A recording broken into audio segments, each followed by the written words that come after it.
नमस्कार, मैं सिकंदर खान और आज आप पढ़ रहे हैं मेरे साथ कक्षा 8 विज्ञान का 18वां लेसन वायु तथा जल का प्रदूषण। देखिए, आजकल हम बार बार सुन रहे हैं कि प्रदूषण की मात्रा बढ़ती जा रही है, वायु प्रदूषण बढ़ रहा है, जल प्रदूषण बढ़ रहा है। तो ये कैसे बढ़ रहा है और हमें कैसे नज़र आ रहा है? देखिए, हम वातावरण के अंदर धुंधले होते वातावरण को देखते हैं, धुएं को ज़्यादा देखते हैं, जगह जगह पानी इकट्ठा देखते हैं, उनसे छोटे सूक्ष्म जीव पैदा होते देखते हैं। तो ये कई प्रकार से हम इन चीज़ों को नज़र भी कर रहे हैं कि प्रदूषण बढ़ रहा है। लेकिन ये प्रदूषण इसी प्रकार बढ़ता रहा तो ये परिवर्तन है वो हमारे लिए बेहद खतरनाक हो सकते हैं। तो हमें इन परिवर्तनों से बचना होगा और हमें इनके पीछे कारणों को समझना होगा कि वायु और जल प्रदूषण क्यों हो रहा है, इनको साफ रखने का हमारे जीवन में क्या महत्व है। तो हम बात करते हैं वायु प्रदूषण। इससे पहले कि हम वायु प्रदूषण की बात करें, हमें ये जानना होगा कि वायु क्या है। देखिए, वायु वो घटक है जो हमारे जीवित रहने के लिए बहुत ही ज़रूरी है। वायु के बिना हम जीवित नहीं रह सकते। हम भोजन के बगैर जीवित रह सकते हैं कुछ समय के लिए, लेकिन बिना वायु के हमारा जीवित रहना संभव नहीं है। तो वो भोजन से भी ज़्यादा अपने लिए ज़रूरी है। तो वायु है क्या? देखिए, वायु है वो एक मिश्रण है। और मिश्रण किसका है? ठीक है, वायु क्या है? वायु एक मिश्रण है। और वो मिश्रण किसका है? तो वायु कई प्रकार की गैसों का मिश्रण है। उसमें जल वाष्प है, उसमें धूल के कण हैं। ठीक है, तो वायु अनेक चीज़ों का, गैसों का, जल वाष्प का एक मिश्रण है। ठीक है, हम उसको परिभाषित देखें तो वायु गैसों का एक मिश्रण है।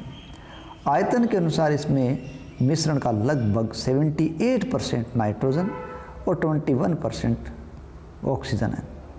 इसके अलावा इसमें कार्बन डाइऑक्साइड, ऑर्गन, मीथेन, जलवाष्प, वायु, धूल के कण आदि इसमें उपस्थित होते हैं। यानी वायु गैसों का मिश्रण है जिसमें सबसे ज़्यादा नाइट्रोजन है 78%, 21% उसके अंदर ऑक्सीजन है। इसके अलावा कार्बन डाइऑक्साइड, आर्गन, मीथेन, जलवाष्प, धूल के कण आदि इसके अंदर उपस्थित होते हैं। ठीक है, तो ये तो हुई वायु के संगठन की बात कि वायु क्या है, इसमें क्या क्या है। अब देखिए, अपन हर जगह देखते हैं, सड़कों पर देखते हैं या कहीं ऐसी जगह जाते हैं जहाँ ईंट के भट्टे काम चल रहे हैं, तो वहाँ धुआं ज़्यादा होता है। भीड़ वाली सड़कों पर हमें खांसी भी आती है, हम कई बार मुंह को ढक के भी चलते हैं ऐसे स्थानों पर। अब ऐसे स्थानों पर और दूसरे स्थानों पर हम वायु की गुणवत्ता की बात करें तो इसमें बहुत ज़्यादा अंतर अपने को मिलता है। ठीक है, अब देखिए, हमें ये पूछा गया है अपने अनुभव के आधार पर आप तुलना करो उपवन और भीड़ वाली सड़क। उपवन में के अंदर अच्छा माहौल होगा, हवा अच्छी होगी, भीड़ वाली सड़क पर धुआं ही धुआं होगा। ठीक है, आवास क्षेत्र, औद्योगिक क्षेत्र, आवास क्षेत्र में शांत स्वच्छ वातावरण होगा, औद्योगिक क्षेत्र में शोर होगा, धुएं का आलम होगा, दूषित पानी बाहर निकलेगा। दिन में विभिन्न समय पर प्रातःकाल, दोपहर, सायंकाल में भीड़ वाला चौराहा। देखो, अलग अलग समय पर भीड़ वाला चौराहा है, उसकी स्थितियाँ भी अलग अलग हुआ करती हैं। दिन में वहाँ का माहौल थोड़ा शांत है, लेकिन जैसे जैसे दिन बढ़ेगा वैसे वैसे वहाँ शोरगुल बढ़ेगा और प्रदूषण भी ज़्यादा होगा। गांव तथा शहर, और गांव और शहर के वातावरण में भी दिन रात का अंतर आ जाता है। गांव है वहाँ शांति होगी, वातावरण श्वास लेने लायक अच्छा होगा, पेड़ पौधों की संख्या अधिक होगी। लेकिन शहर में वायु प्रदूषित होगी, साधन अधिक चलेंगे। ठीक है, और प्रदूषण का स्तर ज़्यादा रहेगा। तो ये सब चीज़ें अपने को देखने को मिलती है। यहाँ पर मेन बात देखें तो हमें पता चलता है कि इन सब में धुएं की मात्रा है उसमें अंतर है। गांव में धुआं नाम मात्र का है तो शहर में वो ज़्यादा रहेगा। ठीक है, तो इस प्रकार उपवन की जगह हमें धुआं नहीं मिलेगा, लेकिन वही साधनों के अंदर चले जाएँ तो धुआं मिलेगा।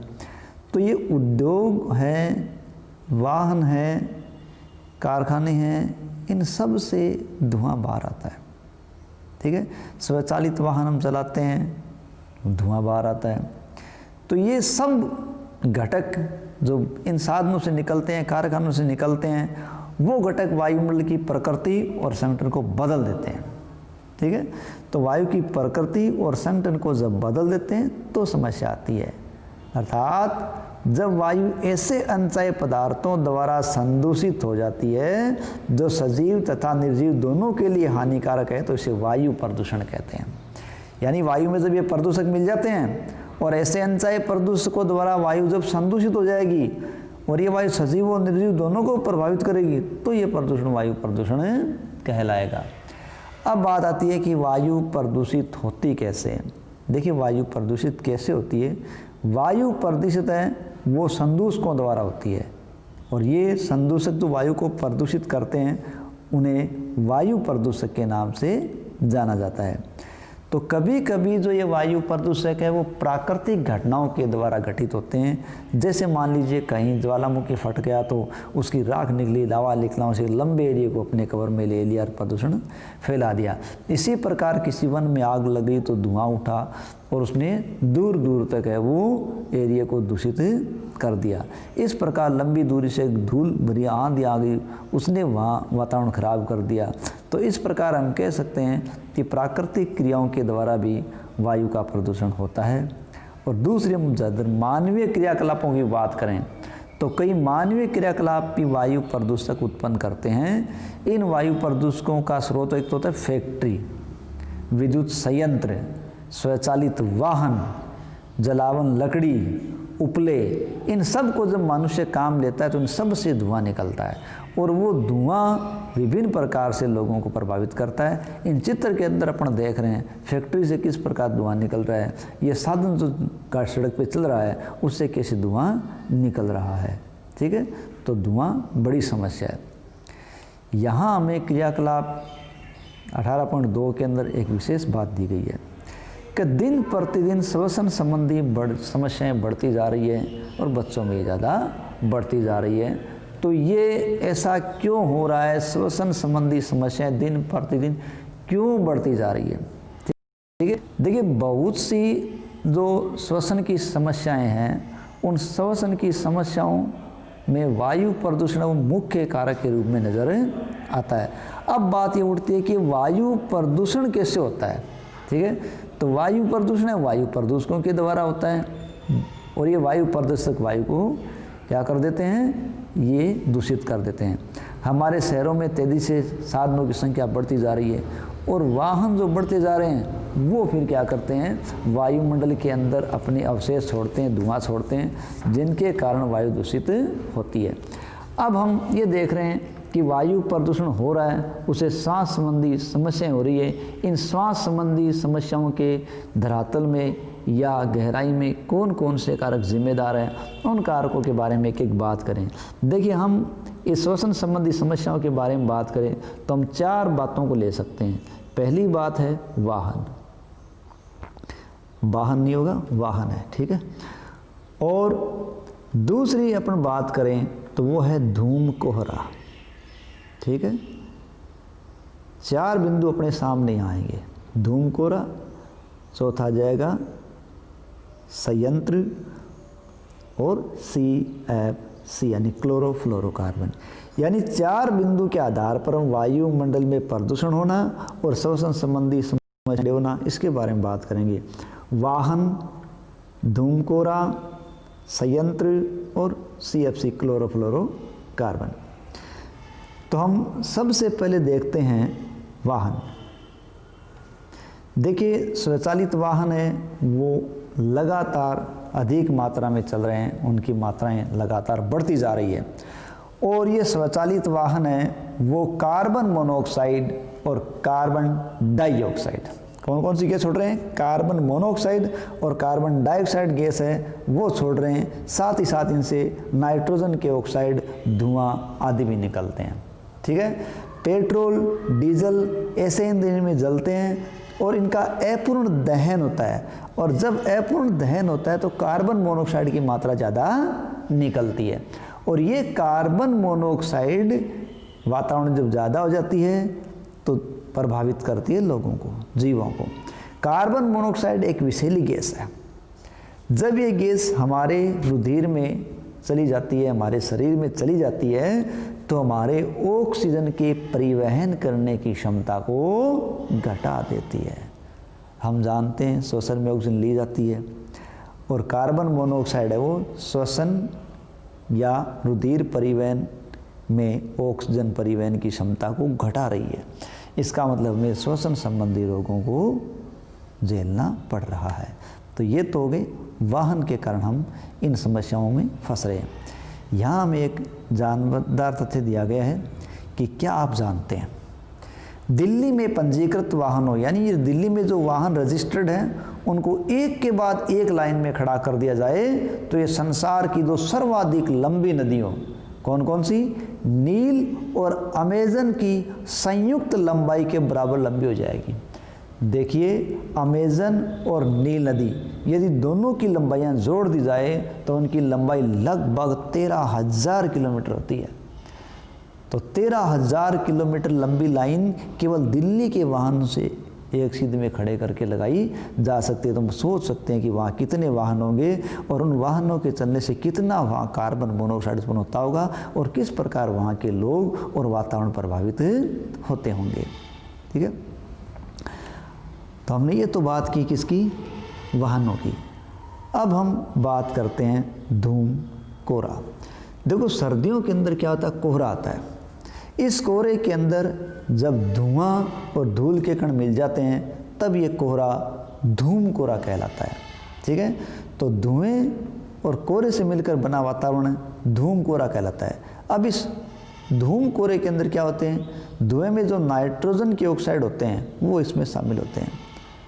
ठीक है, और ये अन्य वायु प्रदूषकों तथा कोहरे के सहयोग से जो धूम कोहरा बनाते हैं वो सांस लेने में कठिनाई उत्पन्न करता है। अगर हम साधारण सी बात करें तो सर्दियों में जो कोहरा होता है उस कोहरे के अंदर धुआं साथ में मिल जाता है और धूम कोहरा बनाता है। इस धूम कोहरे में नाइट्रोजन के ऑक्साइड होते हैं और वो दूसरे प्रदूषकों के साथ मिल जाते हैं और मिलकर वो गहरा धूम कोहरा बनाएंगे। वो धूम कोहरा हमारे सांस लेने में कठिनाई उत्पन्न करेगा और हमें सांस से संबंधित रोग जैसे दमा, खांसी, ठीक है, बच्चों में सांस लेने के साथ हरहराहट आदि समस्याएं उत्पन्न करेगा।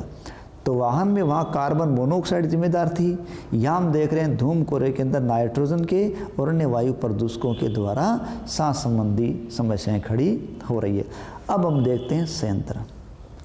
देखिए, बहुत से संयंत्र हैं जिनसे वायु प्रदूषण होता है। ठीक है, जैसे पेट्रोलियम परिष्करण शालाएँ हैं, यानी जहाँ पेट्रोल साफ होता है, वहाँ सल्फर डाइऑक्साइड, नाइट्रोजन डाइऑक्साइड ऐसे गैसीय प्रदूषक ज़्यादा निकलते हैं। यानी पेट्रोल परिष्करण शालाओं के अंदर सल्फर डाइऑक्साइड, नाइट्रोजन डाइऑक्साइड जैसे गैसीय प्रदूषक ज़्यादा निकलते हैं। इसी प्रकार जहाँ विद्युत संयंत्रों में कोयला जलाया जाता है, जहाँ विद्युत संयंत्रों में कोयला जलाया जाता है वहाँ भी सल्फर डाइऑक्साइड निकलता है। तो एक तरफ पेट्रोलियम परिष्करणशालाओं में सल्फर डाइऑक्साइड है, साथ में नाइट्रोजन के ऑक्साइड है। विद्युत संयंत्रों में जहाँ कोयला जल रहा है वहाँ सल्फर के ऑक्साइड है। ये क्या करते हैं कि ये सल्फर के जो ऑक्साइड हैं ये ऑक्साइड फेफड़ों को क्षतिग्रस्त कर देते हैं और फेफड़े अपने श्वसन लेने के मुख्य अंग हैं। तो फेफड़े जब क्षतिग्रस्त हो जाते हैं तो हमें सांस जैसी समस्याएं उत्पन्न हो जाती हैं। तो किस किस के द्वारा, वाहनों के द्वारा, जहाँ जिम्मेदार है कार्बन मोनोऑक्साइड, धूम कोहरे के द्वारा जहाँ ज़्यादा जिम्मेदार है नाइट्रोजन ऑक्साइड, परिष्करणशालाओं द्वारा या वाहनों द्वारा या संयंत्रों द्वारा यहाँ है कार्बन सल्फर डाइऑक्साइड, ये जिम्मेदार है। अब हम एक अन्य प्रकार के प्रदूषक की बात करते हैं और हमारा अन्य प्रकार का जो प्रदूषक है वो प्रदूषक है क्लोरोफ्लोरोकार्बन। देखिए, क्लोरोफ्लोरोकार्बन है उसका इस्तेमाल हम रेफ्रिजरेटरों, ठीक है, किस में करते हैं, रेफ्रिजरेटर, एयर कंडीशन, एरोसोल फुहार में किया जाता है। मैं थोड़ा सा एरोसोल फुहार बता देता हूँ। देखो, वायुमंडल में जो तरल कण होते हैं या ठोस कण होते हैं वो वायु के साथ मिल जाते हैं और ये इतराते रहते हैं, ये कण एरोसोल कहलाते हैं। ठीक है, तो वो क्लोरोफ्लोरोकार्बन इसमें होता है। तो फ्रीज, एयर कंडीशन, एरोसोल फुहार, इनमें क्लोरोफ्लोरोकार्बन है।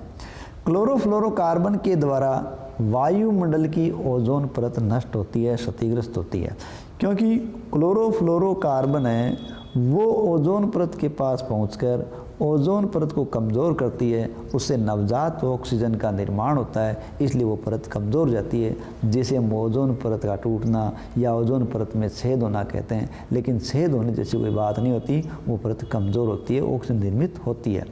और यही ओजोन परत है वो सूर्य से आने वाली पराबैंगनी किरणों से हमारी रक्षा करती है।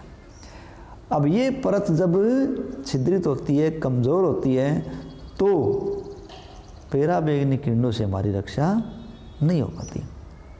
इसलिए क्लोरोफ्लोरोकार्बन के स्थान पर कम हानिकारक रसायनों का इस्तेमाल किया जाने लगा है। यहाँ क्लोरोफ्लोरो की जगह हाइड्रोफ्लोरोकार्बन भी इस्तेमाल किया जा रहा ताकि इस पर कुछ नियंत्रण लग सके। इन गैसों के अलावा भी कारण क्या है कि गैसों के अतिरिक्त डीजल और जब पेट्रोल का दहन होता है, स्वचालित वाहन चलते हैं, तो वो अत्यंत छोटे छोटे कण हैं वो उत्पन्न करते हैं। ये कण हम आसपास देख भी सकते हैं, जो वाहन चलते हैं उनसे छोटे छोटे धुएं के कण निकलते हैं, वो हमें निलंबित रहते हैं, तैरते रहते हैं। और ये जो कण हैं वो ज़्यादा वाहन से निकलते हैं तो हमारी दृश्यता को घटा देते हैं, और साथ ही जब सांस लेते हैं तो सांस के द्वारा शरीर के अंदर पहुंच जाते हैं, और शरीर के अंदर पहुंचकर ये कई प्रकार के रोग उत्पन्न करते हैं। अब ये जो निलंबित कण है ये इस्पात निर्माण तथा खनन जैसे औद्योगिक प्रक्रमों द्वारा भी उत्पन्न होते हैं। तो विद्युत संयंत्रों से निकलने वाली राख के अति सूक्ष्म कण हैं वो भी वायुमंडल को प्रदूषित करते हैं। इस प्रकार कई कारण हैं कि वाहन है, CFC है, संयंत्र है, धूमकोहरा है, स्वचालित वाहन है, या इस्पात निर्माण, खनन निर्माण या खनन औद्योगिक क्षेत्र हैं, ये सब किसी न किसी प्रकार से वायु प्रदूषक वायुमंडल भेजते हैं और वायु को प्रदूषित करते हैं, और वो वायु हमारे श्वास संबंधी रोग पैदा करती है। धन्यवाद, आज के लिए इतना ही, शेष अगले पार्ट में।